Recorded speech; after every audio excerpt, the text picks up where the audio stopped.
Siyanibingelela nonke ababukeli nabalaleli egameni lenkosi uJesu Kristu. Kulo ibandla likaNkulunkulu makube kini umusa nokuthula okuvela kuNkulunkulu uBaba wethu nasenkosini uJesu Kristu, owazinikela ngenxa yezono zethu ukuze asophule kulelizwe elimbi lamanje ngokwentando kaNkulunkulu uBaba wethu. Makube kuye udumo kuze kube phakade. Amen. Izwi lenkosi uJesu Kristu leli olalele njengamanje. Izwi lenkosi uJesu Kristu lapho sishumayela khona, sifundise, siphinde sihlolisise imibhalo engcwele ngokwentando kaNkulunkulu kwindodana yakhe uJesu Kristu oyinkosi nomsindisi. Sizocela kubo bonke abantu abalalele njengamanje ukuthi sonke sibe namaBhayibheli ukuze sonke sizofunda kanye kanye sibe nokuqonda imibhalo engcwele njengoba sishunyayezwa nanjengoba sifundiswa njengamanje ukufinyelela eqinisweni eliyindlela neqiniso nokuphila izwi lenkosi uJesu Kristu.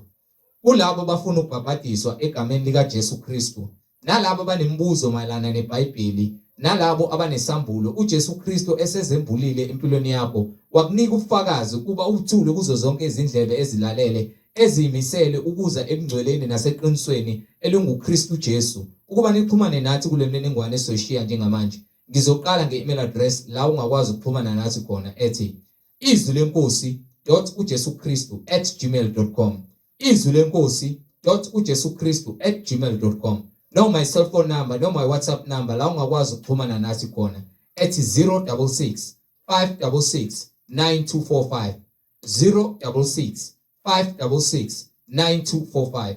Izintshumayelo nezimfundiso zonke ziyatholakala ku-YouTube, lapho ungahlala khona phansi uphethe iBhayibheli lakho ulalelisise kube ngabe lokhu okuzwayo kuyafakazelwa yini imibhalo engcwele. Ku-YouTube uzosearcha uthi izwi lenkosi uJesu Kristu. Ungakhohlwa ukusubscribe, ungakhohlwa futhi nokupressa i-notification button ukuze ngaso sonke isikhathi uzoyithola izimfundiso ezisiholela eqinisweni nasebungcweleni obunguKristu Jesu oyinkosi nomsindisi. Ungakhohlwa nokusharisha ilink nezihlobo zakho, ikakhulukazi bonke labo ohlanganyela nabo ngaso sonke isikhathi manihlanganyela nithi niyamdumisa uNkulunkulu ngomoya nangeqiniso, nifakazelana ukuthi uJesu Kristu uyinkosi nomsindisi empilweni zenu, ukuze wonke umuntu ahlolisise imfundiso sokuyifundiswa eshunyayezwa kube ngabe iyafakazelwa yini imibhalo engcwele. Njengakho konke esifundisa ngakho kushunyayezwa ngakho kufakazelwa imibhalo engcwele, nomoya ongcwele uyafakaza emabandleni kaKristu Jesu oyinkosi nomsindisi. So ku-YouTube cherisha ilink izwi lenkosi uJesu Kristu. Ake sigobise amakhanda, sivala amehlo, sibonge uBaba wethu osezulwini ngalesikhathi samanje nokuthi izwi lakhe liyilona mbewu eyiyona yona lingene ngaphakathi emphefumulweni wethu lifeze umsebenzi kaBaba wethu osezulwini. Ake sigobise amakhanda, sivala amehlo. Baba wethu osezulwini, malingcweliswe igama lakho, umbuso wakho mawufike, intando yakho mayenziwe emhlabeni njengasezulwini. Usiphe namhlanje isinkwa sethu semihla ngemihla, usithethelele amacala ethu njengoba nathi sibathethelela abasonayo. Ungasingenise ekulingweni kodwa usindise kokubi, ngokuba umbuso ungowakho namandla nobukhosi uJesu Kristu uyinkosi nomsindisi. Amen. Bazalwane, yamkelana umfowethu umhlengi izondi ozobe sihola ngokwempihlakalo yembhalo umoya ongcwele ekhazimulisa kule ndawo, yena ongumnikazi webandla. Siyanamukela egameni lenkosi yethu uJesu Kristu. Sheshisani nithatha amaBhayibheli. Amen.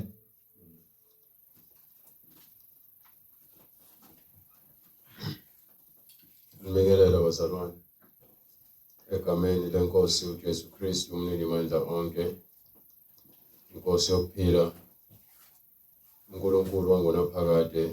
Siloke sithule bona ubufakazi ngayo imibhalo engcwele ukuthi yinye inkosi, yinye inkolo, munye ubhaphathiso egameni likaJesu Kristu. Okuphambene nale nkosi, nale nkolo, nalo mbhaphathiso akukona kwaJesu Kristu, lokho kwaSathane, ukuba zimbili izindlela, ekuphileni neyekhanyeni neyekufeni. So uma khona indlela ephambene nale yale nkolo yenkosi eyodwa nombhaphathiso wayo, imfundiso waSathane leyo, ukuze yadukisa abantu abaningi abangenakho ukuqonda ngezinkanuko nangenkolo nangenkolelo eyize eletha ukukhutheka nakho konke ukudukiseka kulabo abangafuni ukukholwa iqiniso, abathanda ukuhamba ngomoya kaSathane wamanga nenkohliso. Lokho simbonga uNkulunkulu ngalesikhathi yasenzele sona samanje sokuthi sikwazi ukuma la sithule ubufakazi ngembhalo, sambule imfihlakalo ngembhalo, siholwa yiyo inkosi yamakhosi uJesu Kristu ngomoya oyingcwele, umoya weqiniso, umoya wokuphila. Siloke sithule bona ubufakazi sisho sithi uNkulunkulu umunye, akadinge embonisa, akadinge umuntu wazohamba naye ukuze abe usizo kuye. Uyena kuphela ozakhele konke ngamandla akhe, akekho oseceleni noma ongaphambi noma osemva kwakhe. Akanasiqala akanasiphetho, uNkulunkulu ozakhele konke ngamandla akhe ukuze aphelelise konke ngenkazimulo yakhe, konke udumo olwakhe. Akukho ngathi ubheke umunye umuntu, noma ngabe kuthiwa siyashumayela iBhayibheli lize isikhumbuzo ukuthi ekusebenzeni kwethu singazibongi, kepha sazi ukuthi uma sisebenza lo msebenzi wokushumayela ivangeli, sibizela abazalwane kuJesu, sikwenzela okufanele. Akukho mvuzo lemhlabeni noma izincomo esingazithola kuNkulunkulu ngaphandle kokuthola inkazimulo yakhe ngesikhathi esebuya. So siyambonga uNkulunkulu ngabapostoli bakhe nabaprofethi bakhe ngendodana yakhe uJesu Kristu, yona yodwa ithumela emhlabeni ukuba izoba umhlatshelo, izoba isivumelwano esisha kulabo abafuna ukuphila nalabo abadukileyo, ukuba beze kuNkulunkulu ngayo uJesu Kristu bathole amazwi okuphila azosiholela eqinisweni lonke ngomoya kuphela. uNkulunkulu ngumoya, izwi lakhe lingumoya, inkazimulo yakhe kamoya, kepha imisebenzi yakhe iyabonakala, yena kepha akabonakali.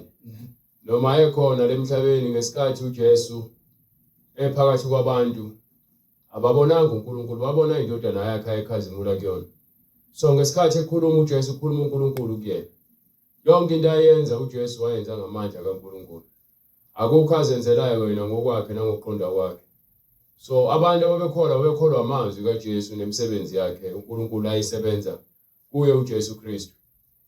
So abantu bakholwa izwi, awukholwa umuntu, awukholwa imisebenzi yabantu, ukholwa umoya okumuntu ngokwembhalo, ngokuba iBhayibheli lisho ukuthi abakholwayo baza kuJesu baye ezizwini zabo kuyagobhoza imifula yamanzi. So lo mifula yamanzi kusho ukuthi ukuyogobhoza uNkulunkulu uqobo lwakhe, ukuba uNkulunkulu uyena umthombo olungileyo wamanzi owaphakade. Ukona kubalekile sikhuluma ngamanzi, njengoba uJesu akhulume ngamanzi kumuntu wesifazane waseSamaria, ukuthi uma ngase ngikunika amanzi lawa mina yokuphinde womiwe, wena ukungitshela ngamanzi lawo wakha lapha emthonjeni, mina ngizokuphuzisa la ungaphinde wome. Aphinde aqhamuke futhi esezovela kwincwadi yakhe uJohane futhi usahluko 7 esebatshela ukuthi ke abeze kuyena bonke abancaniweyo bazophuza, ukuze eziswini zabo kuyogobhoza imifula yamanzi. Amanzi lawa aphuma kuyena kuphela, njengoba ephinde vela nalapha kwincwadi yesambulo futhi isahluko 22 esekhuluma ngawo futhi ukuthi esihlalweni sobukhosi kunomfula wamanzi ogobhozayo. Ukuthi lo moya lo afuna sibe nawo, lo moya abantu abaningi abangenawo, lo moya lo abantu abaningi abawubalekelayo, abantu bamoya ingcwele bawubalekela, baya emasontweni emoya ingcwele abawufuni. Emasontweni bayela ukuyohlangana nje bayobukwa, bafuna ukubukwa emasontweni. USathane ke ujabulile ngalokho ngoba umsebenzi wakhe ufezekile, ukuthi uNkulunkulu niyamphika ngemisebenzi, nihlangana ngegama lakhe, kepha ke imisebenzi niyamphika ngayo. Into ayenza ukuthi sibe munye noNkulunkulu imisebenzi. So imisebenzi yethu uma ingavumelani naye, noma kuthiwa siyahlangana inyanga zonke, izinsuku zonke, amasonto onke, sithi siyakhuleka, siyathandaza, uma imisebenzi yakhe ingaphelelisiwe kuthina ukholo lwethu anamsebenzi. So uma uJesu ethi ke umuntu uma engithanda uza kugcina enze imiyalo yami. Kusho ukuthi kahle hle into esondeza uNkulunkulu ukuhamba ngalokho athi asikwenze. Ngaphandle kwakho ukholo lwethu alunamsebenzi. So akekho umuntu ongasondeza uNkulunkulu yena ngokuthi uthi yena uya esontweni ekepha imisebenzi yakhe ingamfakazeli. Ngokuba uma kubone umfundisi wakho vele nebandla lonke lizobona. Uma imfundiso kamfundisi ibolile nje inuka izimpethu ukuthi ithathe esihogweni. Nani uzonifunza ukudla kwasesihogweni ukuze nani nimbone njengaye. Njengoba engafuni ukuhamba ngeqiniso. Ngemali kuthiwa mhlambe ke yimina obonile kepha abantu bahamba ngendlela efanele kunokuthi mina kuthiwa ngiholela abantu ekufeni. Ngingenxa yani yini engayizuza ngokuthi ke mina nginiholele kuSathane. Ngaphandle kokuthi mekhona engikubhekile engikakuzuza la kubantu mhlambe njengayo imali nengcebo kuphela. Abantu abaningi ababafundisi into edala ukuthi baqamba amanga ingokuba bathanda imali. Iyona lento eyenza ukuthi bangabusakwazi ukuma kwesisekelo seqiniso. uJesu methi ngqongqozo uzakuvulelwa, methi funa uzakuthola, methi icela uzakunikwa. Kusho ukuthi izinto zikaNkulunkulu uyabelesela kuzona. Awuzenzi uma uthanda noma uma uzwa sengazi ukuthi ku right. Khona izinto uNkulunkulu afuna ukuthi sizenze ngempoqo ngoba uSathane uyafuna naye ukuthi asichwithe lo mbuso kaNkulunkulu. Ingakho kumele siwuthathe ngendluzulu. Indluzulu ikona ukuthi sizinikele uNkulunkulu. uNkulunkulu asebenze umsebenzi wakhe kusuka manje kuya phambili. Abantu abaningi bakholwa abafundisi, bakholwa inganekwane, bakholwa insumansumane zabantu. Bebaphica ngezinto zonke zenze ukuthi ijabule inyama. Umuntu ozokutshela ngenkolo yabantu abamnyama neyamandiya namakhalathi athi inkolo yabo lo muntu kaSathane lo ukutshela uba nje umoya kaSathane. Kepha umuntu ozokutshela ngokulunga kukaNkulunkulu uqondile engabhanqwe nankolo, ungabhanqwe nahlanga bamuntu ukuthi ngabe umuntu omnyama noma obendiya. Lo muntu ukhuluma iqiniso ngokuba ukutshela ukuthi uNkulunkulu akanawo umbala. Uma usungitshela ukuthi uNkulunkulu umbala wakho unjani, uzokutshela ukuthi ngisho ukumbheka ukwazi ngoba inkazimulo yakhe ayichazeki. So ukukhanya kwakhe kukhulu, angikwazi ukuthi ngakuthatha ngikulinganise nokucabanga kwami kwale emhlabeni. Mina ukuze ngihlakaniphe bekumele ngibe nokwazi. uNkulunkulu ukuhlakanipha kwakhe kuphuma kuyena. Ulwazi lwakhe kuphuma kuyena. Yonke into ekhona iphuma kuyena iwuye. So ayikho mina into engathi ngiyayi-understand ngoNkulunkulu kangcono mhlawumbe engathi ngingane ngitshela umuntu ngithi uNkulunkulu ngimazi kanje umuntu kanje. No, uNkulunkulu sonke simazi ngezwi lakhe nangesadlulelo zakhe ezipheleleyo. So uma sifuna ukukhuluma ngoNkulunkulu kufanele sivule iBhayibheli. Anginakho ukukhuluma ngoNkulunkulu ngikhulume ngokuhlakanipha ngoba naku ngizwe kuthiwa kufanele ngimazi uNkulunkulu uqobo lwami ngezwi lakhe ngokuba ungulizwi. Angimazi ngamehlo enyama. Lalela uAbraham azangamazi uNkulunkulu ngamehlo enyama. Lithi iBhayibheli mekhuluma kwafika izwi kuAbraham, kwafika izwi. uAbraham wakholwa izwi. So bonke abantwana bakaNkulunkulu ayikhulume nabo wafika ngezwi. Mefika ngenkazimulo ebusuku ezokukhazimula, usuku ezoveza isimo somuntu othize. Kepha yena usayinkazimulo kuyachazeka. You understand? So uJesu mefika la uzoba umfanekiso ngqo kaNkulunkulu, hayi ngokwenyama, khulunywa ngokwezenzo. Understand? Bekuthiwa umuntu uyifanekiso kaNkulunkulu. uNkulunkulu wayekhethisa umfanekiso wakhe, yebo, simo somuntu nesakhiwo, but khulunywa ngomoya. uJesu azange abe ngcwele ngenyama ukuthi wayeUNkulunkulu ngenyama. No, uNkulunkulu wayesenyameni. iBhayibheli lithi ulizwi, izwi laphenduka inyama. So izwi leza lazongena enyameni. So izwi kaNkulunkulu melizongena kuzongena umoya kaNkulunkulu enyameni. So uma sikhuluma ngokuthi uJesu uyinkosi, sikhuluma ukuthi uNkulunkulu wakhazimula ngale nyama ayikuyona. So igama elisebenzise kuleyo nyama uJesu Kristu. So siyazi ukuthi uJesu Kristu useyinkosi yamakhosi ngokuba amandla onke anikwe yena. So uNkulunkulu bonke bukuJesu Kristu. Mesikhuluma ngoNkulunkulu sikhuluma ngoJesu, sikhuluma ngoJesu sikhuluma ngoNkulunkulu. You understand? So umuntu mengakhulumi ngalezi zinto lezi ekuyizona ezibalulekile kubantu abafuna ukusindiswa, kepha ekhuluma ngezinto ezojabulisa inhliziyo zabantu ukuze bathokoze kule mpilo abayiphilayo, babe nethemba lamanga ngokuba bezitshela ukuthi uNkulunkulu ubathembisa izinto angakaze azazithembisa. uNkulunkulu uthi uyabusisa umsebenzi wezandla zakho, ngeke uzuswele lutho uma uhamba ngezwi lakhe. Izwi likaNkulunkulu alikulambisi. Silanjiswa ubuwula uSathane asifaka bona nokwesaba ukuba uSathane uyakwazi ukusifaka umoya ukuthi singaneliseki ngezinto ezincane sinazo. Sibone ukuthi azanele sifune more. So uSathane unomoya, uSathane unomhapolo, uyawufaka lo moya kuthini ukuthi sibe nawo. Ukuthi njalo hlezi sicomparison izinto siqhathanisa ukuze uzibone umuntu ufanele nalo izinto lezi. Uthi uNkulunkulu uma uhamba endleleni yami, lezi zinto ziyakunezezela. So uma sifuna umbuso wakhe nokulunga kwakhe, kahle hle ukutyala uNkulunkulu ukuthi uma wenza konke akushoyo lezi zinto lezi ezidingwa abantu basezweni eziyigugu kubona nakuwena ziyofakwa zibe bonus legama liyafika. Yabona uSolomon beguqa uNkulunkulu elele efika uNkulunkulu kuyena ngephupho uzombuza ukuthi yini ayifunayo kuyena. Solomon uzofuna ukuhlakanipha nokuqonda nokuthi akwazi ukwahlulela abantu bakaNkulunkulu. Azange asho athi uNkulunkulu ngicela ungiphe imali, ungiphe umfazi, ungiphe imoto, ungiphe 1 2 and 3. Uthi nje uNkulunkulu ngicela ungiphe ukwahlulela izwi lakho ngikwazi ukulisebenzisa ngendlela efanele. Uthi uNkulunkulu hawu ngokuba ucela izinto ebengalindele ukuthi ungazicela, ucela ukuthi uphila kwakho kube kude, ucela ukuthi izitha zakho zife, kepha uzocela into ebaluleke njengale. Uthi sengizokunezelela ngengcebo, uzokufakela ingcebo izobaningi. Akaze afune ingcebo. So uma sikhuleka yebo siyacela uNkulunkulu ukuthi asisize senzele umusa, sikwazi ukuthola imisebenzi, sikwazi ukuthi sibe nemali sifeze izidingo zethu. Kepha ukwazi ukuthi njalo uNkulunkulu wena uyofuna imali, uyofuna iraise, uyofuna umsebenzi. uNkulunkulu awukwazi ngisho ukumbonga ngoba akakufezeki lenkanuko yakho yokuthi wena ufuna lokho okufunayo. Ungeke umbonge uNkulunkulu uma ungayitholi lento le. Ukuthi wena ukholwa uNkulunkulu ukuthi ukunika ukuphila kulona lesikhathi osusihambile ibanga lelo ukwazi ukuphila, ulala udlile, unempahla zokugqoka, unendawo yokulala. Awukuboni lokho okukhulu kuwena. Wena ukubona okukhulu lokho ukuthi mase uthole lento lokho uyikhomba uNkulunkulu ukuthi uyayifuna. Uzobe sowubona ke isizathu nesidingo sokuthi uNkulunkulu uyamethemba. uNkulunkulu uthembakele ngoba usagcinile njengamanje usaphila. uNkulunkulu uthembakele ngoba ezwini lakhe akaguquki. Fana ngabe sesafa thina sonke lemhlabeni. Fana ngabe mhlamba sifika nalesikhathi sokuthi ngime la. Kepha ngomusa wakhe sikwazile ukuthi sifinyelele la. uNkulunkulu menginika izwi lakhe akanginikelela ukuthi ngibe isikhulu noma ngibe umuntu ongaphezulu kwabanye abantu. uNkulunkulu unginikele izwi lakhe ukuthi ngibe izinceko, ngibe isisebenzi, ngenze umsebenzi wakhe. Ukuba konke uNkulunkulu akufunayo kubantu ukuthi benze intando yakhe. So umethi kuye uthumela abelusi, uthumela abantu ukuthi baphathe izwi lakhe banakekele izimo.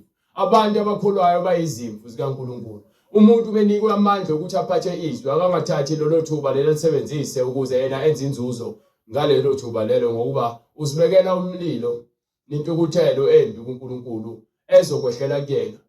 Nalabantu laba sezobadukisa ngenxa yenkanuko ekhona. Usathana into ayizele emabandleni nakubona bonke abantu bayakholwa ukuthi abayekise lento okuloku bebiza uJesu, beloko beyeka izono zabo, beloko bethi bafuna ukuguquka. Usathana ufuna nihlale ezonweni zenu.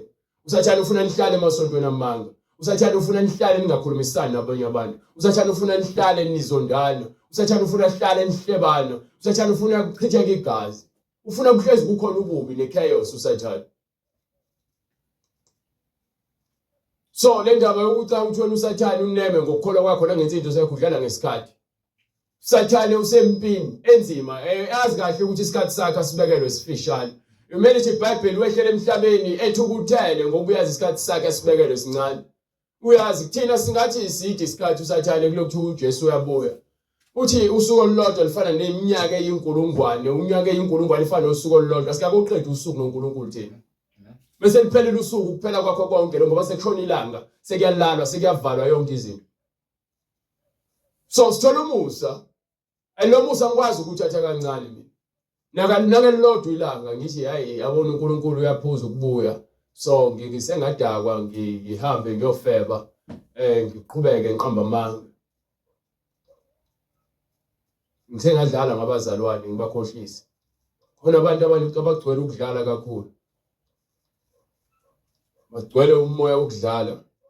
Bacabanga ukuthi ubungcwele indaba yomasigcozi. Indaba yomngcwele ke indaba yokudlala. Ingakho uyibona lento yomngcwele ingahanjwa inombani. Bese kuhanjwa ngokweqiniso. Akuhambi nombani. Indaba yomngcwele nje inabantu bayo. Yena ababizwa uNkulunkulu futhi.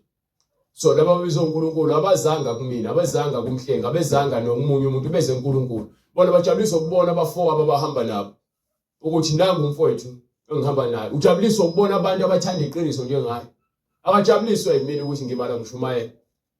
So abantu abakholwa uNkulunkulu, bakholwa izwi lakhe beza uNkulunkulu. Kepha abantu abasahamba izinto ngokuthi yena wenzela ukuthi ubani noma wenzela isimo. Lo muntu lowo vele ngesimo uzophinda shayeke, but mosuwazi ukuthi ukuphila kwakho kuNkulunkulu uzokhuluma njengoPetro ekhuluma kuJesu. Mebabuza ukuthi nani nizohamba ningishiye yini? uPetro yasho ukuthi singayapi? Singahamba siye kuphi lesingaya khona? Uyabona abantu balandele amazwi okuphila kuJesu. Abazelanga kuJesu ngoba naku bejabulisa ukuthiwa igama lakhe uJesu Kristu uyindodana kaNkulunkulu. So uma ubona abantu bencipha endleleni yobungcwele ufuna ukuqonde lapho ukuthi ababizwanga bebezile abanye bebebiziwe babafikelwe isimo sokukhathala endleleni. Abafuna ukuqina kulento uNkulunkulu athi asiqine kuyona. uNkulunkulu ufuna siqine ekutheni simzizile ukudla. Ukuba abantu abaningi bathi bakhathale inkanuko zenyama, inyama yabo ibuthaka. So inyama mayibuthaka yenza ukuthi wena kukho konke okwenzayo uhlezi ucabangela inyama yakho kuphela. Inyama ikwenza ube selfish, ube nomhobholo, ube nomona. Ukuba isifunela lokho ekufunayo. Inyama isoze yagcula ukwaniseleka. Ingakho uSathane esebenzisa imizwa kubantu. Sathane umefuna uku-attack la endlini nga-attack ngomizwa. Sibone kudala sekudlulile probably after 2 years or probably after 3 months ukuthi uSathane ushayile. Sesingasakhulumisani. Sengesekho mnandi. Sengihamba ngikhuluma ngomfowethu engihlala naye noma ade ngihlala naye. Ngikhuluma ngazi ukuthi yena u-wrong mina ngi-right. uSathane lo.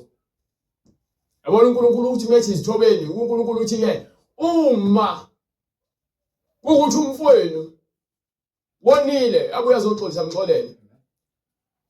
Uma ningathethelelani kepha niza uNkulunkulu uthi ngizofuna into ethelelo, ngeke ngithethelele. Uma kukhona okurongo okwenzakalayo kungafuna kungekho ukuthula, wena obonayo ohlakaniphile vuma ukuthi ke wenziwe kabi. Lisho njalo iBhayibheli. Lithi wena ngithi uyazi wena uhlakaniphile. Vuma ukuze usindiswe lo mphefumulo lo yakuvumela wena ukuthi wena ukuthiwa ulungile. uJesu nje bamopha bamthathe bahambe bomsola. Uthi uJesu noma kuthiwa ngiyantshela iqiniso noma kuthiwa ngiyakhuluma ngeke kusize ngalutho ngoba senisathile isinqumo senifikile kuvutho ndaba. So ayikho into engayisho ukuniconvince ukuthi nishintshe umqondo ngami ngoba vele sekuyisikhathi sokuthi kufezeke konke okubhaliwe ngani encwadini yamaprofethi nomthetho. So awukwazi ukuthi uthi uhlakaniphile kepha ufune futhi njalo ukuthi uzijustify ngiyawuzonda lo moya lo ukuthi ngifuna ukuzibona ngilungile. Khona kubhlungu kunjalo uligwinye itshe ingani uJesu uyahamba lapha esiphambanweni athi uNkulunkulu umphefumulo wami unikele ezandleni zakho. Emva kwalokho athi baba bathethelele ngoba bakwazi abakwenzayo. Yini ngobuna uhlakaniphile uyasazi isenzo sesiwula. Isenzo sosiwula sijabulisa leyo nkanuko yangaleso sikhathi emva kwalokho uthi uhamba nenhliziyo enecala ngoba ayithola ukuphumula. Ayithola ukuphumula inhliziyo enecala noma ngabe kuthiwa uzama yabona ngisho ummeli lapha enkantolo. Njengoba baba ammeli nje khona abashushisi labahluleli. Uma ummeli ezofuna isigebengu alazi lonke icala ukuthi lo muntu ukhohlakele udlwengulile ngiyazi. Bese athathe lo muntu lo ahamba umdefender azama ama-point amaphuzu azowasebenzisa ukuze aveze lo muntu lo njengomuntu ongalenzanga icala. Uthe yolala unembeza wakho ugcwele ufa. Ukuba uyazi ukuthi lo muntu uyisoni. Bathi ngenxa yothando lwemali uyamdefender uyamvikela uyamlwela ukuthi abonakale phambi kwamahluleli umuntu olungile. Umahluleli usebenza ngobufakazi. Kubhalwe eBhayibhelini lokho. Umahluleli usebenza ngobufakazi. Mengimile lana kuzwa icala kufanele kulethe ubufakazi ngapha nangapha. Ofakazi mebe ngapha beneqiniso oyedwa ngapha engenalo iqiniso. Mina ngizogweba lo ngokwahlulela ngobufakazi. Angeke ngoba ngithi hayi ngoba uyedwa lo bayamhlanganyela no. Kufanele ngize ubufakazi. Yalela ngifuna ukukhombisa indlela yokwahlulela. Nangoku uSolomon sekucelela ukuhlakanipha nokuthi athole indlela yokwahlulela uNkulunkulu namanje. Kubonakala kanjani uSolomon unokuhlakanipha? Nabo nesifazana abayifeka abawu2 balala ebusuku omunye ulala phezulu ingane yakhe ayicindezela. Uyavuka isifile. Uyayithatha oyinika lo onengane esaphila uthatha le yakhe ingane ngoba zele isikhathi esicishe esifana. Uyayithatha uyayikulala naye. Bese vuka ekseni le uyabothi ingane akuyona yakhe. Bese behamba phambi kwenkosi uNkulunkulu uSolomon useyasebenzisa ubuhlakani uNkulunkulu amnike bona ngoba lo uthi ingane yakhe nalo uthi ingane yakhe. Yepha uSolomon uthi ke ngoba ayibanga lengane le lethana umbese la noma inkemba isihlwa sephana indawo lengane le ninike umuntu 1-1 isa icala necala. Lo mina ingane okuyiyena ingane kweyakhe uvuka izinseka athi ingane ngamaniniwe lo kunokuthi ife. Lo munye uthi ingane yona ayibulawe ngoba yena ufuna ukugcwalisa lenkanuko yakhe lengikhuluma ngayo. ukuthi umuntu yazi ukuthi into wrong kepha aqhubekele kuyona ukuze ayigcwalise lenkanuko yakhe. uSolomon uyabona ukuthi akuyena mawengane lokhuluma kanje ngoba wengane bekuyiyakhe ubengeke akhulume kanje. Uthi nikeni ingane lo othi ingane ayinike nomunye ngoba uyabona ukuthi ingane yakhe. Sikhuluma ngokwahlulela ukuhlakanipha kaNkulunkulu. Kunobufakazi obuphelele. So abantu abafuna ukwahlulela ngamazwi kaNkulunkulu bafuna ukwahlulela abasahlulela abantu sebeshumayela izinto ezijabulisa abantu nje kuphela. Sebeshumayela izinto engazi ukuthi bekhonto abayiphethe bengaphethe lutho. Ingakho incwadi ithi ke bayimthombo engenamanzi bangamafu aqhutshwa umoya akho lutho. uNkulunkulu usinike izwi ukuthi sizokwahlulela abantu imisebenzi yabo emibi.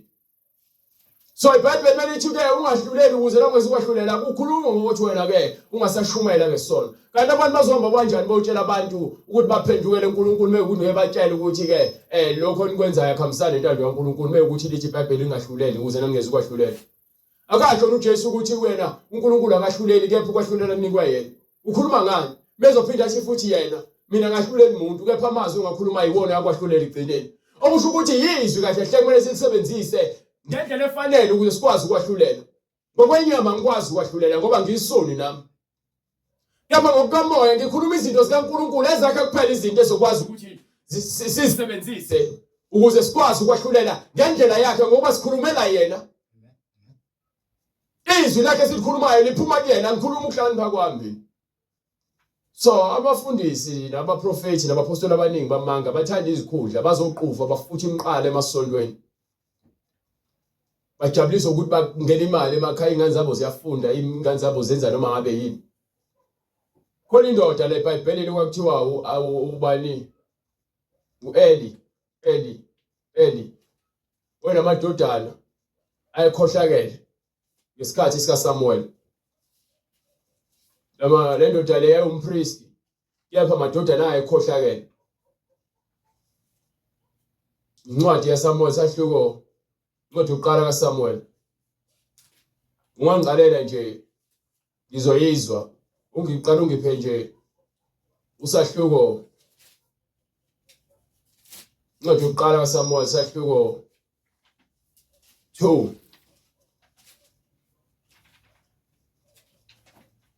Unginike uverse 1. uHana wakhuleka wathi inhliziyo yami Awuqale kusahluko 1 verse 1.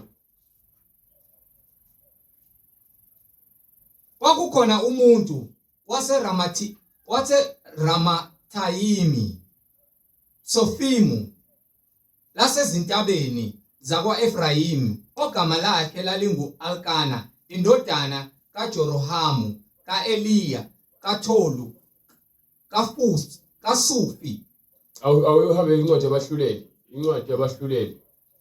Bengaphosisi abahluleli.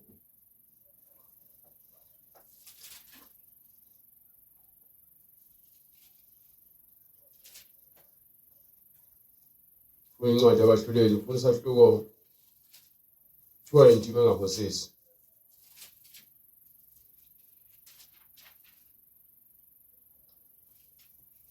Usahluko 20 usahluko 21.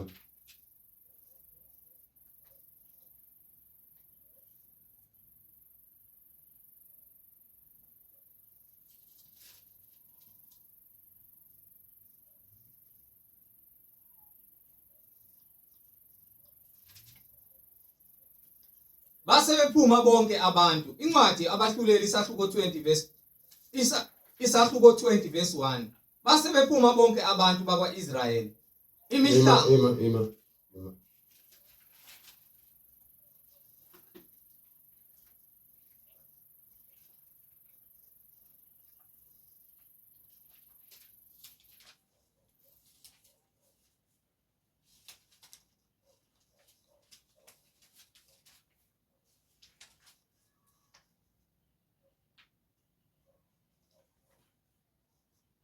Awuhambe lapha kusahluko 3 Samuel.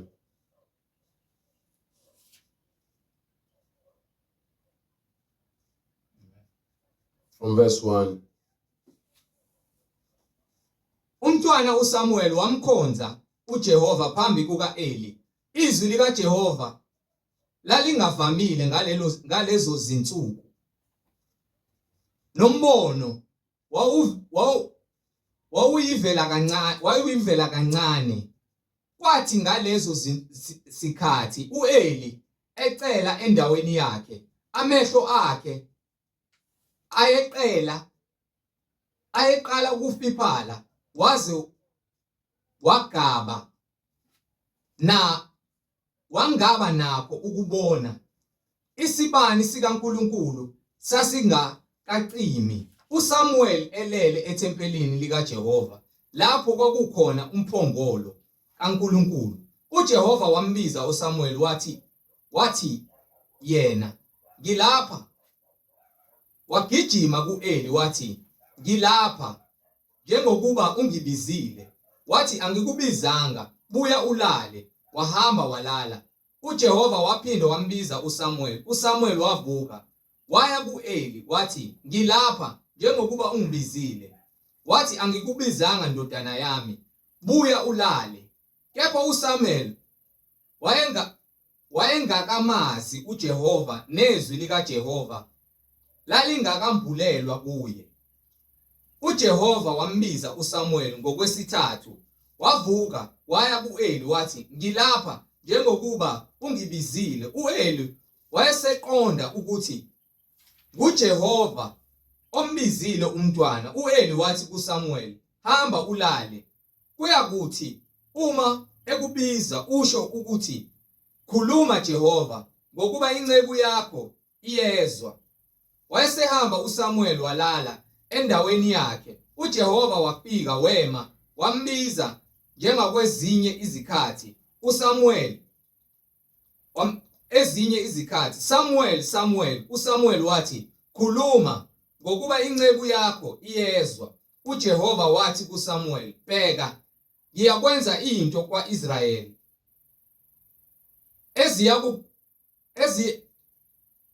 eziya kunkeneneza ngayo izindlebe zombili zabo bonke abayikuzwayo. Ngalolo suku ngiyakumehlisela uEli konke engikukhulumile ngendlu yakhe, kusukela ekuqaleni kuze kube sekugcineni, ngokuba ngimtshelile ukuthi ngiyakuhlulela indlu yakhe kuze kube phakade ngobubi abaziyo. Lokhu amadodana akhe ayezehlisela isiqalekiso engawakhuzanga. Ngalokho ngifungile ngendlu kaEli ukuthi ububi bendlu kaEli abuyi kuhlangulwa ngomhlatshelo nangomnikelo kuze kube phakade. Amen. So naku amadodana kaEli kuthiwa amadodana kaBeliyali ethempeleni azenzela umathanda ngesikhathi bazonikela, bona bayazithathela noma kanjani. Esikhundleni sokuthi uEli awuvale lo mkhuba ukuthi ungaqhubeki, yabo, njengoba uPhinehas, njengoba kwathi amadodana kaIsrayeli esethatha abafazi bangaphandle bezolala nabo bamaMowabi, wathatha umkhonto omunye wakwazi omunye wabafowabo ukuze nje avikele leya ndawo kaNkulunkulu. So uEli lo abafana bakhe uzokhuluma nabo uthi, madodana ami, ngiyabona ukuthi nenza kanje, yazi into enenza ayilungile, phela kanjalo. Mesibheka uJesu mesafika ethempeleni, abantu bedayisa bezenzela umathanda, akathathi lesikalvasi, afaka isikalvasi, akuphenduka amatafula. So uma mina njengoba ngimla njengamanje ngishumayela indodana yami izofika kuthiwa ngizele ngilengane, noma kuthiwa umfowethu ezohamba yolala namantombazane esontweni ngenxa ukuthi kuthiwa mina ngumfundisi, so wenza izinto ngalolo lungelo lelo, mina fanele ngimxoxe lo muntu esontweni, ngimsole phambi kwabantu futhi angincengile ubudlelwane nalowo muntu lowo, because angingakulahlekelwa ubungcwele noma isonto lilahlekelwe ubungcwele ngenxa yokuthi kunomuntu ekuthiwa hayi phela indodana yakhe ngeke sisho lutho. Uma ebheda uyabheda, funa ukubheda lapha ngaphandle. Asikwazi ukufuya isono esontweni ngoba naku sithi umbulisa iBhayibheli ke ningabalahla abantu. Umuntu akalahlwa, umuntu uthiwa akahamba uyoqhubeka nemisebenzi yakhe lapha. Ngoba lithi iBhayibheli izwi likaNkulunkulu liyahlambalazeka ngenxa yethu thina abantu esithi yakholwa. So uma khona into wrong nje ngiyibona, fanele ngiyihlambule ngidalule. njengoba namanje bengisuke ngidalula ukuthi umfundisi ubani ubani noma ubani benza ukuthi kanje bayazenza lezo zinto niyakwazi lokho ngoba niyababona. Kepha ngenxa ukuthi nina naleyo nto ukuthi hayi phela uNkulunkulu uthando bakwashule noNkulunkulu. uNkulunkulu usinike ilizwi lokuthi sitshela abantu into zabo. Ukuthi yini kumele ayenze umuntu yini kumele angayenzi. Mase ngakwazi kwahlulela ngale ncwadi le. Okusho ukuthi thina sinemsebenzi. Isiqalekiso sizehlisela thina kuNkulunkulu ngokwenza into ephambene nezwi lakhe. Akekho umuntu ongaqalekisa. You understand?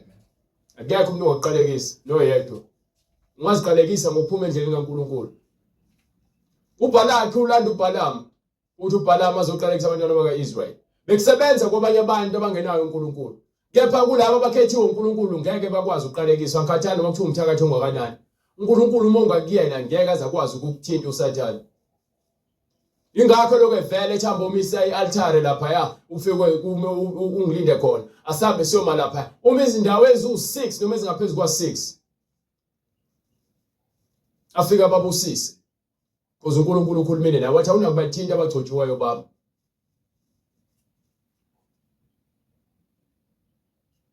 So le ndaba leyo yokuthi sibe la emva kwepulpit sithi sofundisa ngeke uyenze lento unganikwa ngomoya ingcwele ngisho usuthanda. Ungacabanga ukuthi yazi lo mfana utshela ukuthi uyena yedwa wazi yonke into angazi lutho mina uNkulunkulu wazi konke. Mina ngikutshela nje into njengoba injalo indaba ekumele uyazi. Egcineni isiza wena uma ukuthi umuntu ofuna ukukhula. Bathi umoya empakamo nomoya wokuzigqaja nokungafuni ukuthoba uthobela izwi laNkulunkulu wena ubheke mina usathana ukuvala amehlo akumina. Mina ngikutshele kuyikho. Uthi uJesu lapha yana ucabange uzoshawa abantu esontweni. Kwenzeka kanje uzoshawa abantu. Futhi indaba lokukholwa ihambisana nakho uqondo uNkulunkulu ukuthi ubani. Then uzokwazi ukuthi uhambe ngendlela kaNkulunkulu. Uma kuthiwa angibulali, angingoni, angintshontshe, angiqamba amanga, mina ngiphila impilo nje eqondile. Angenzi ngibe isithithithi noma ngibe isidididi. Ngiyacasuka njengoba wonke umuntu. Ngiyazwela njengoba wonke umuntu. Bathi iBhayibheli alingifuni ukuthi ngone. Lithi ungacasuka kepha ungone. Lize lithi iBhayibheli uma ukuthi umuntu ucasukela umfowabo ngaphandle kwesizathu uzingelwa isihogo lo muntu lo. Ukuthi ungacasuka kunesizathu wonke umuntu uyacasuka. Wangeke uJesu akhiphe inkalvasi ashaya abantu engacasukeli. Wangeke uMose acasuka azaphula umthetho kaNkulunkulu umyalelo kaNkulunkulu amnike wona ukuthi khomba idwala uMose alishaya. Kuthiwa ngenxa yabantu labantu laba uMose uzwa abatshela ngenxa yeni sengivalelekile ukuthi ngiyongena kulelazwe. So angivuni mina into ukuthelo. Bathi ngizama ukukutshela ukuthi khona into ukuthela yobula. Umuntu abona seqedile ukuthukuthela kwakhe wenza into engalungile ukuthi ngonile lapha yana. Khona lento ekuthiwa ke impakamo ke. Angabusakwazi ukuzehlisa athi yangonile la ngiyaxolisa. Yazi lonto ibulala abantu abaningi abafundisa abantu abakholwayo nabantu abaseyikundleni eziphezulu ukuvuma nje ukuthi onile ucela into ethelele. Angasilwela isithunzi sakhe kuze kube ukuthi awuphelelwa imali yokugcina. Kepha nje ukuthi avume ukuthi onile ngeke azakwenze lokho. Thina abantu yasilimaza lonto kakhulu. Ungafuni ukuvuma ukuthi onile. Wena ufuna ukuba uwena njalo ivictim. Bona nje umuntu ngathi wena uyoniwa. Usathane kusebenzisa loyo nto kuwena ukuze igwinye. Ugcina sokuyisigqila saloyo nto ukuthi mina abona bangenza kabe ngilungile mina. iBhayibheli lekutshela ukuthi zonke indlela zomuntu zimhlophe emehlweni akhe. Kepha isiphetho uNkulunkulu yena okwazi ukukala imoya. Kule ndlela ebukeka iyinhle emehlweni akho futhi isiphetho sakhe kube ukufa. Umuntu okuthandayo ukutshela izinto zizokwakha umphefumulo, ezokwakha ingqondo, ezokwakha inhliziyo yakhe ukuthi ilunge. Bathi umuntu ongenandaba nawe ukusondeza kuwena for ukuthi akutshele zonke izinto ozithandayo esetshenziswa uSathane. Ugqokile noma kuthi ugqoke ngendlela engekho right uzothi yazi ugqoke kahle akekho umuntu ozokunaka. Ya ugqoke kahle mfowethu. Bathi umuntu okuthandayo uzokutshela no noma ugqoke kanje akufani nomuntu ongathi uphila impilo eqondile. Ugqokise kwalabafana abagqokisa abayitabani. Ugqokise kwentombazana. Uma uyintombazana ugqokise kwentombazana esifebe. Awugqokile kahle. Uma edina lo muntu eflathela hayi ukuthi umlahlile umtshelile ukuthi akahamba abantu bazomtshetshe ugqoke kahle abafana bazokulandela bonke. Yebo bazomlandela. Ngoba vele yonke into isobala abantu bafuna into esobala. Ingakho abantu bekhona into eziphathekayo. umuntu wesifazane ebegqoke kahle ehloniphekile emboza umzimba wakho amboza ikhanda lakho angalihlobisa abangazihlobisa abayiboni into eyigugu ngayo kepha labo bathunywe usathane bayeza balokwenza umtshela ukuthi hayi ngeke kufanele ugqoke kanje phela usemncane kabi wena kufanele ugqoke ngendlela nje buka ontanga bakho ugqokise kwagogo wena yini bafuna yonke into yosobala khona bezokushayela kahle amakhwela akulula ukuthi akushayele ikhwela umuntu ongakuboni kahle ehamba ngemoto uzafuna ukoma phambili ambhekisise ebusweni because akayiboni lento ayibona bona abantu besifazane abelobe befese izinqa namabele leminyaka bese bonile athi umuntu omncane kanti yazi ukuthi usizomdala umama omdala usezoqala kumisa lokho efuna ukuxoxisa kubuza inamba aloku ekukhulumisa into engathi ishu ngoba yini usefuna ukungena manje usathane mzalwane uma ungunderstand usebenza ngamaqhinga umuntu onomgcwele usebenza ngokulunga akakufuni ukungcwele kwabanye abantu ukufuna uNkulunkulu ukulunga kwaNkulunkulu so thina izinto esizikhulumayo sizikhuluma ngokuthi uNkulunkulu uyena esimlandelayo silalela izwi lakhe ngikhathali ngaqhamuka umuntu wesifazane azoma lathi usunywe uNkulunkulu ngizomphekisa mina ngokuba uNkulunkulu akukho le khona elithi wabuthuma uNkulunkulu usazoqala ibandla noma benza umpostoli noma umprofeti lo ntuzana umfundisi ungaba umprofetikazi kepha kusho ukuthi emesontweni ushumayela ayikhona yethu incwadi evuna lokho bathi uDeborah nje nangu naye wayomprofetikazi abantu babezekele bezofunda no uNkulunkulu uyokhuluma naye yena kwephethizi ngoba umprofetikazi wengenani ibandla kwakunabapriest futhi ngaloso sikhathi manje useyasho uJesu ukuthi esontweni ubeka abapostoli wabeka abaprofeti wabeka abavangeli wabeka abafundisi wabeka abelusi indaba yabapriest ayisekho emhlabeni indaba yabapriest so mozothi wena ke umpriest wakuphi wena umpriest usezulwini sonke soba abapriest kanye naye uma sesiqedile umsebenzi emhlabeni ngokuba umpriest usebenza e-altare umsebenzi wakhe ukuhlala e-altare so manje lonto ayisekho lonto le ayisekho uma kuthiwa umuntu uqhamuka wathi usho uJesu ufuna ukuthi akabusisa amanzi anika abantu lo muntu uzomphekisa ngeBhayibheli uJesu Kristu wayebeka abantu izandla baphile ngomoya wokuyena usho ukuthi umoya osebenzayo akusebenza izinto ezidaliweyo uma ethatha udaka elibhiqe emehlweni sibonakaliso lesasenzile yena bona uzokwenza wena ngeke kuphumelele ngoba unawo amandla kaNkulunkulu ukwenza ngeenkanuko zakho mengazange akuthuma uJesu ukuthi kwenze lokho ngeke kuphumelele uma ethatha amathaka wabhiqe emehlweni omuntu uyena okwenzayo uyazwenzela lokho so why mina ngizofuna ukuzenza uJesu mina into enginika yona yizwi uthi amazwi akhe umsebenzi esenza usenza ngamandla akhe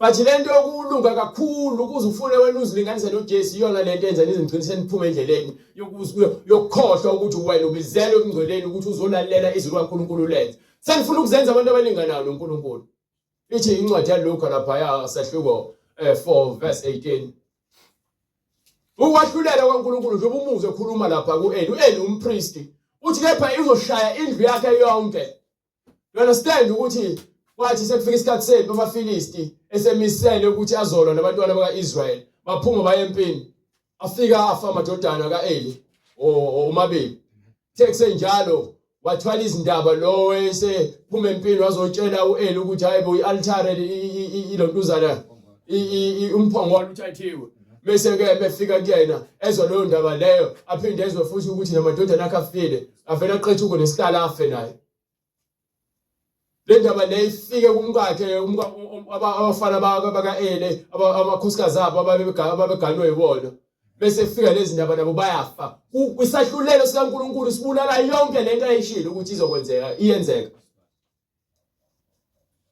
ngokuba yini izwi lakhe libuyele emuva lambathe manje ngizokwahlulela indlu yakho yonke ngizoyahlulela ngoba senizilethele isiqalekiso kumina njengoba ekhuluma nalapha kuEliya ekhuluma ngobalimi ekhuluma ngoAhabe nendlu yakhe konke abafuna incwadi yamakhosi uNkulunkulu ufika agcwalise uyabahlulela bonke kuphele kuze kuphuma kuJezebeli nakho konke ngisho isizukulwane sabo emva kwabo ukwahlulela kwaNkulunkulu akakhohlwa abanye bathi incwadi leyana yesibili yaPetru sahluko 3 verse 6 abanye bathi ukulibala ukuba uNkulunkulu kade akhuluma ukuthi lento leyo uyabuya noma kuzokwenzeka ukuthi akusenzeke lisho iBhayibheli uNkulunkulu akalibali ungihlala lapha ku verse 6 Incwadi yesibili kaPetru isahluko sesithathu verse 6 verse 4 bethi siphi isithembiso sokufika kwakhe na ngokuba selokhu obaba balala konke kumi kunjalo njengakosokuqaleni okudalwa ngokuba bathanda ukukholwa. Awufunde kahle bright.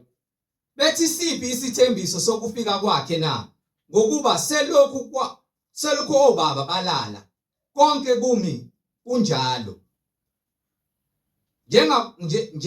njengakwasekuqaleni okudalwa ngokuba bathanda ukukhohlwa lokhu ukuthi kwaphakade izulu lalikhona kanye nomhlaba owavela emanzini nangawo amanzi umi ngezwi likaNkulunkulu owathi ngawo izwe elalikhona labhubha ngokukhukhula kwamanzi kepha izulu nomhlaba ukukhona manje kubekelwe umlilo ngalo lona lelizwi ulindele usuku lokwahlulela nolokubhubha kwabantu abangemesabi uNkulunkulu. So lento yenzakalayo uNkulunkulu ubekezele nje unike isikhathi abantu ukuthi bafinyelele ekwazini okuyikho okufanele kepha nakhona libekiwe usuku lomhlaba nje usamile umiselwe ukuthi uNkulunkulu usazobuya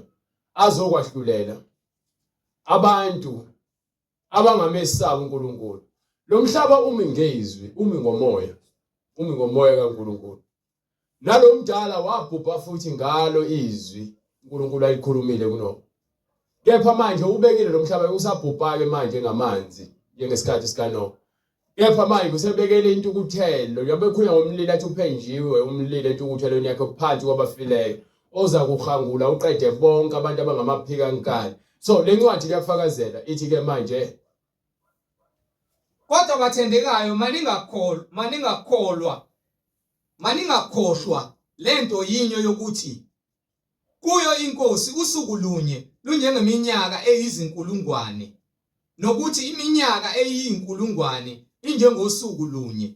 Inkosi ayilibali ngesithembiso sayo. So uma uzitshela ukuthi uNkulunkulu ukhohliwe nakancane nawo lodwa usuku akakhohliwe izwi lakhe uNkulunkulu ukhuluma namhlanje ngifuna understand futhi ngizokukhombisa ngale iBhayibheli khona uzoqonda lento izibonelo engizenzile ukhulume noAbraham ukuthi ke uAbraham uzokumenzela isizukulwane umshintshe igama from uAbraham to Abraham uSarai to uSara bese ke uAbraham igama lithi Abraham ubaba wesizwe noma wezizwe bese kuyothi uSarai umama wezizwe. Okay wenza isivumelwano naye lesethembiso isizukulwane sakhe emva kweminyaka siyabona izwi laNkulunkulu lifezeka sekuphuma abantwana bakaIsrael eseyowahlulela uNkulunkulu isizwe sakaIsrael ngokuthatha khiphela labo bantu abasekulezweni lesethembiso yagcwaliseka lokho. So uma uNkulunkulu ethi ulapha kwincwadi yaHabakuk sahluko 2 ekhuluma ngokuthi uma umuntu kukhona umbono awubonayo uthi akawubhale phansi. Funda incwadi yaHabakuk sahluko 2 verse 1 to verse 3 or 4.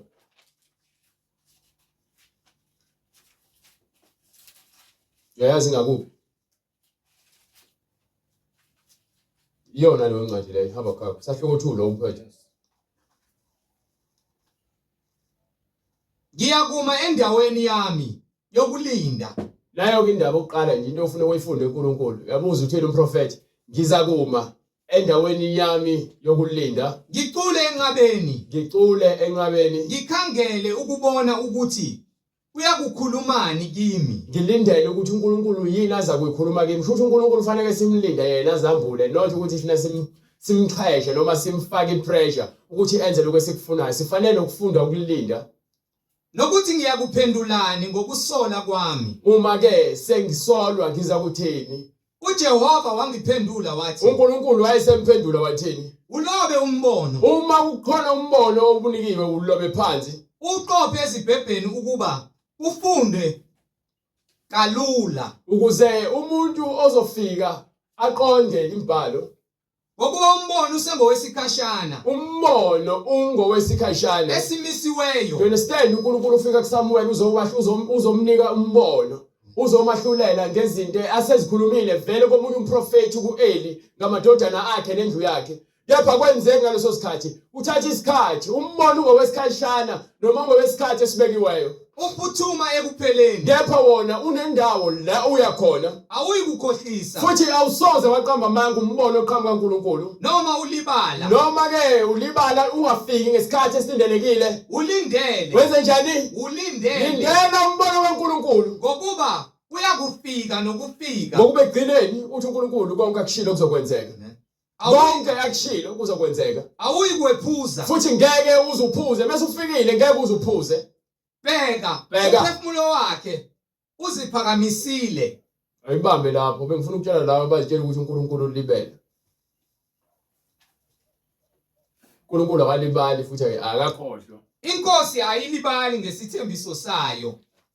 Njengalokhu abanye bathi kungukulibala. Ngokuba abaningi bathi hayi phela ingakho bethamasa abantu namhlanje. Yabona ke uthi uJesu ke njengoba abaprofeti abaningi bayofika abakhohlisa abaningi. Baningi abayolimala sebelimele. Umoya wenkohliso iwona osobusa emabandleni, osobusa emsebenzini, obusa emgaqweni, obusa ezitolo, obusa ku-TV, obusa ema-cellphones, umoya wamanga nomoya kaSathane. Uyabusa. Uma uthola umusa kaNkulunkulu wakwazi ukuthi ukwazi ukwahlukanisa phakathi kokuyikho nengekona. Wena usuyaphepha ngokuba khona uNkulunkulu into azokukhuza kuzona ukuthi ungachithi isikhathi sakho la, ungangeni la, ungahlali nalokho, phuma la. Ingakho ethi ngaboshelwe ejokeni linye nabangakholwayo. iBhayibheli liyakhuluma lilanguage. Yabona ukuthi ngizokhuluma ngezilimi, yabona ngikhuluma izilimi. Because ngikhuluma ulimi lase olungaqondakali kubantu izinto abantu abazifunda eBhayibhelini lezi. Ngeke ungabi nawo umoya lezi zinto lezi kwena uyafunda nje ngeke ukwazi ukuyikhuluma lento ubokuphila ngoba yini ayikho kwena wena uyazi njengomlando. Ingakho abaningi bephuma endleleni. Kwenza basahola umoya ingcwele. Izilimi lezi uNkulunkulu asinike zona ezasemazulwini. uJesu afika akhulume nangayo imifanekiso eqondwa abantu abalikiwe ukuhlakanipha. Bathi abangena ukuhlakanipha bafuna ukuzibhanqa nezwe, bafuna ukuboshelwa ejokweni linye nabangakholwayo. Ingakho athi mina ngifuna ukuluka ngizilungise. Ingakho ngifuna ukupenda umlomo wami. Ingakho ngumfana ngifuna ukuzenza intombazane. Ingakho ngifuna ube ikhama ngizifaka amabhuluku ama-tight engathi i-tight. Ingakho ngifuna ukudweba ama-tattoo, ngifaka amacici, ngifaka namazinyo, ngifaka ama-chains, ngifaka amawashi abizayo, ngibonakala ukuthi nami ngiyadlisa. Kuyikholo. Uthi phela siphile emhlabeni. Angikhuluma nomnye umfana ozalo umgcojo wakwamoya. Uthi nje phela siphile emhlabeni. Bathi ufuna ukuphikisa mina ngezinto ezikeBhayibhelini. Ngimtshela ngezinto uNkulunkulu afuna lezo zinto ukuthi singazenzi. Ngoba sifakazelo uyena. Uthi hayi phela siphile emhlabeni, uya-understand uNkulunkulu. Mina ayibonayo ukuhamba nokulandela inkolo yomuntu akufani nokulandela inkolo kaNkulunkulu. Ngoba wazi iBhayibheli uzofika ukhulume nami ngezinto enzenzayo esontweni lakho, mina ngizokukhomba kwiBhayibheli. Wena uzothi hayi phela iBhayibheli nalo abekho namaphutha eBhayibhelini. Indaba yakho leyo ukuthi uyamsaba uNkulunkulu ninebandla kini lelo bandla lelo like sisekelo sikabani mengeke kusekelo seBhayibheli. So why ufuna ukulungisa iBhayibheli ukuthi wena uthi ke uyakholwa uNkulunkulu? Wafuna ukuguqula imfundiso zikaNkulunkulu. Kwenziwa yini? Kona konke lokukhohlakala lokwesikwenzayo emhlabeni sizitshela uNkulunkulu akaboni noma usekhohliwe noma kuthiwa ke ukwenza ecasheni hayi phambi kwababo wakho noma kwamawu wakho noma kwamfundisi wakho. uNkulunkulu amehla akhe akhanya ngaphezulu kwakho konke okhona emhlabeni. Abona yonke into efihlakele. Abona lokucabanga kwakho ukukhohlakala ukuthi uSathane ufuna ukukushaya. Kwenziwa yini uNkulunkulu afike kulapha kulontuzana kuKhayini athi kwenziwa yini ubuso bakho obunyuka ubani? Uba bowenza kahle ucabanga ukuthi uzokwamukela. Uthi isona sengqongqoza. uSathane ufuna ukuzogwinya. Amandla kumnqoba kuwena. Wamvulela uSathane isenze sibu uyasenza. Kepha iyanibekezelela. Thina sinikwe umusa, thina sibekezelelwe thina. Ingathandi ukubhubhe namunye. Akafuni ukuthi kubhubhe noyedwa kithi. Kodwa ukuba bonke beze ekuphendukeni. Ukuze sonke sifinyelele ekuphendukeni. So, manje sibuyela la ekutheni ke akukho uNkulunkulu akukhulumile ngakwakwenzeke. Izwa uJesu uthini? Ngifuna uzwe uJesu uthini. NgeBhayibheli. Incwadi yaMathewu sehloko 5 verse 18 ngifuna nje uverse 18 noma ngiqale kuverse 17. Ningathi ngize ukuchitha umthetho nabaprofeti. Ningathi ngize ukuchitha umthetho nabaprofeti. Angizanga ukuchitha. Angizelanga ukuzokuchitha. Ngize ukugcwalisa. Ngize ukuzokwenzani? Ngize ukugcwalisa. So we understand ukuthi ayikho into engathi uJesu Kristu wathi ningabe nisakwenza lokho. So mekugcwalisa ukugcwalisa ngegazi lakhe ukuthi hayi igazi lezintwana lalela. Lemkhosi ebekade ligcina inemsebenzi manje ke senizokwenza ningikhole nenze izinto ngendlela efunwa ngayo. Angeke akekho umuntu ozokwahlulela emhlabeni. Imini ozokwahlulela ezulwini manje. You understand? Amen. Angimanje basebenzisa umthetho kaMoses. Hayi lo muntu osifazane simthole ephinga. Manje uMoses wathi kanjena simgcoke ngamanje wena uthini? uJesu ngoba nonke nikhohlakele la kunini. Nina nikhohlakele nonke la. Ngizonikhombisa. Akuthi oyedwa la mina ongaza senze sona ubona ozoqala ozomgcoba ngetshe. Amen. Balahla unembezo. Wabo ukuthi nobani yawazi amanyala awenza efihlakaleni. Ingakho kwaphuma kusukela komdala kuze kufike komncane. Ungekho ukwahlulela umuntu osifazane. Because uJesu wahlulela ngendlela efanele phakathi kwabo.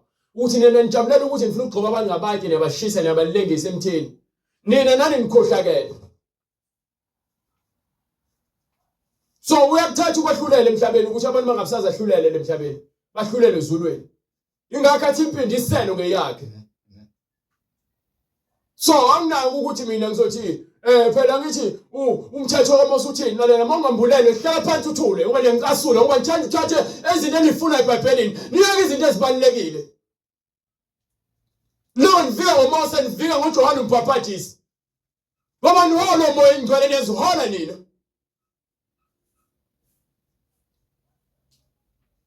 Ngokuba ngiqinisile ngithi kini kuze kudlule izulu nomhlaba. Ukuze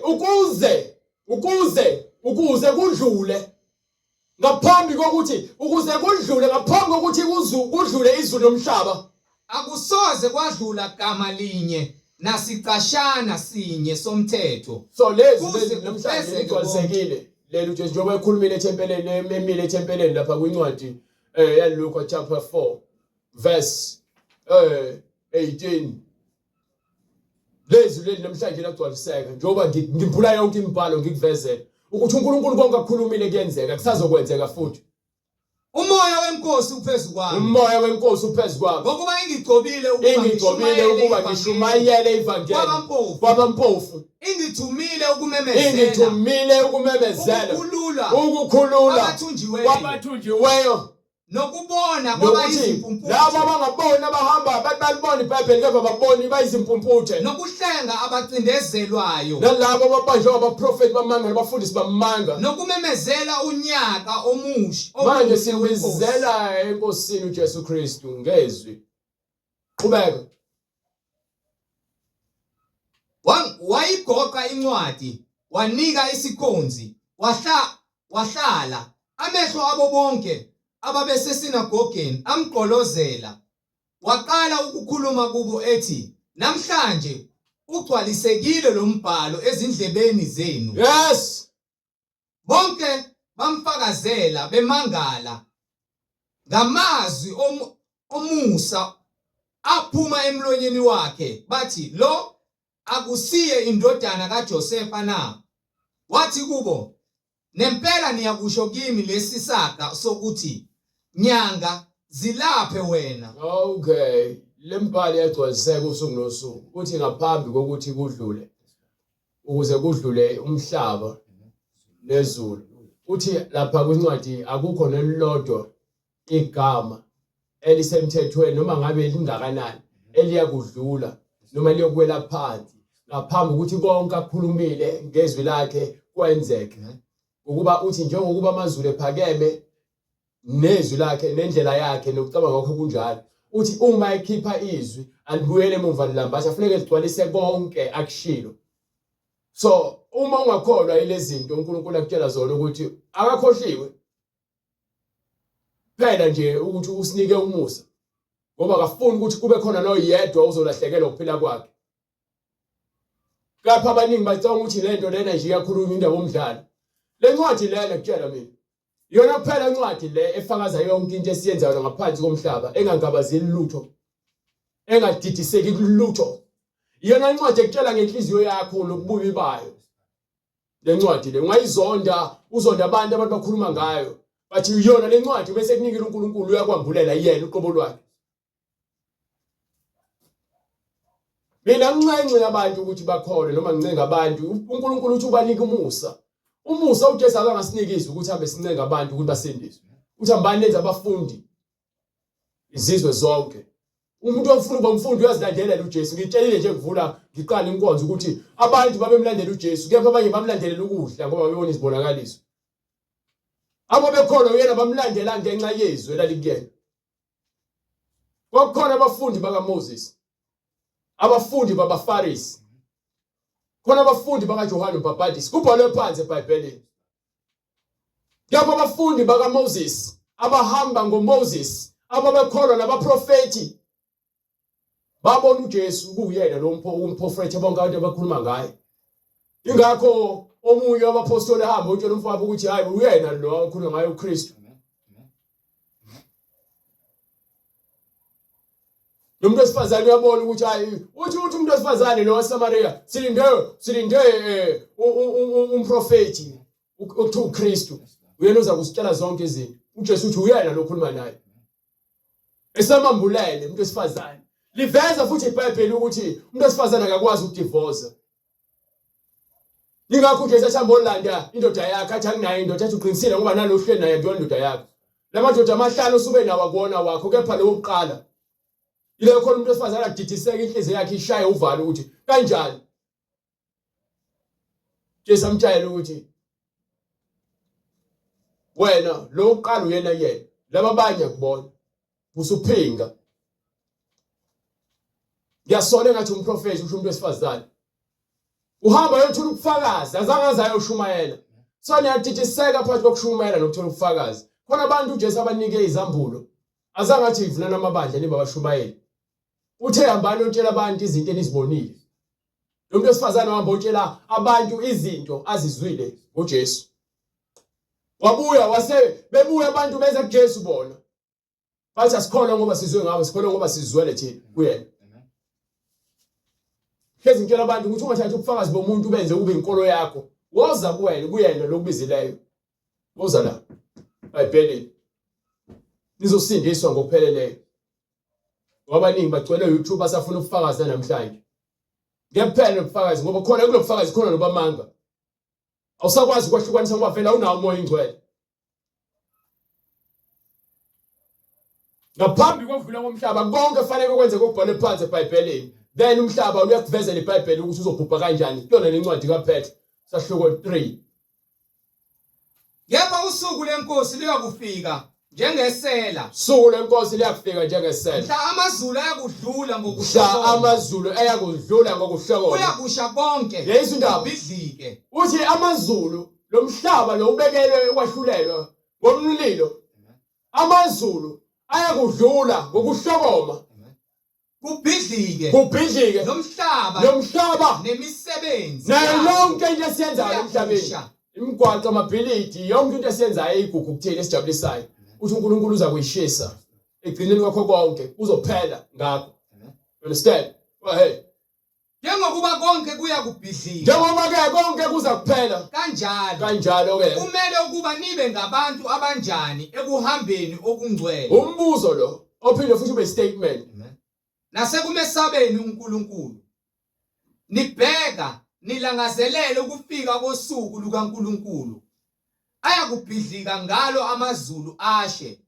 Konke kushe kuncibilike. Na Imbuzo ngithe mina umbuzo futhi statement. Uyakutshela ukuthi wena uyakubuza ufanele ukuba umuntu onjani. Ngoba egcineni nazi into ezokwenzeka. Ekhambeni kwakhe emngcoleni bakho ufanele ukuziphatha kanjani. Ngokuba amazulu azodlula azobhubhashe wena uzobukuphi wena umbuzo lokho. Kepha siyalindela ngesithembiso sakhe. Labo abakholwayo nabafuna ukuphila bathi bahlezi balindele angikhathali izinhlupheko nezilingo ezingaka uthi bahleli balindele amazulu amasha nomhlaba omusha okukhona kuwe ukulunga. Emhlabeni lawo siyabona mekuthi siyoya uNkulunkulu esenzele umusa sawuthola ngokweqiniso. Siyohamba semhlabeni omusha lingekho ilanga nezinyanga kungasekho kusana kusasa sekuhlezi kuwusuku olukhanyayo mihla yonke sesiphila kwenkazimulo yaNkulunkulu ngokuba lo mhlaba okhanya kwakhona uNkulunkulu lithi umhlaba wokulunga umhlaba walungile akusekho lwandle akusekho yonke lento lo emhlabeni oyilangazelelayo akho mali ngale lapho sesiphila noNkulunkulu lithi iBhayibheli soba abapriest naye forever. Umbuzo ukuthi wena ke wakhe kusiphi isisakelo mase sinibizele eBhayibhelini akubizeli mina ukuthi ngivule ibandla mina kubizela ukuthi wazi iBhayibheli kuphela mase ulazi iBhayibheli uzobe sozikhethela indlela ofuna ukuyihamba wena angisebenzi mina ngemizwa imizwa iyangilimaza imizwa iyangidukisa imizwa iyona lemizwa ekwenza ukuthi ungibuka unxaphe ngoba usabanjwe umoya kaSathane usebenzisa imizwa yakho uSathane usebenzisa imizwa ngosonke isikhathi uyakurufa uyakuvulvaya wenza yonke ayifuna uSathane ngemizwa yebo mohamba ngomoya uyazibonela into zikamoya uyazizwa into zikamoya because ukulunga kuyaphila kuwena ukuqonda kukhona kuwena bathi imizwa yona yakurufa uSathane ukurufa ngayo methi uNkulunkulu masibe nozwelo ukuthi ke masibe nenhliziyo ezinhle kwabanye abantu singahawulwa inyama nemizwa esiholele ekufeni nezinkanuko ezisiholele ekufeni so umuntu wathi bese efundile hamba nathi efuna ukwazi ukuthi yini kumele ayenze simtshale ngale iBhayibheli futhi incwadi yezenzo 2:38 ukuthi uthini umbhalo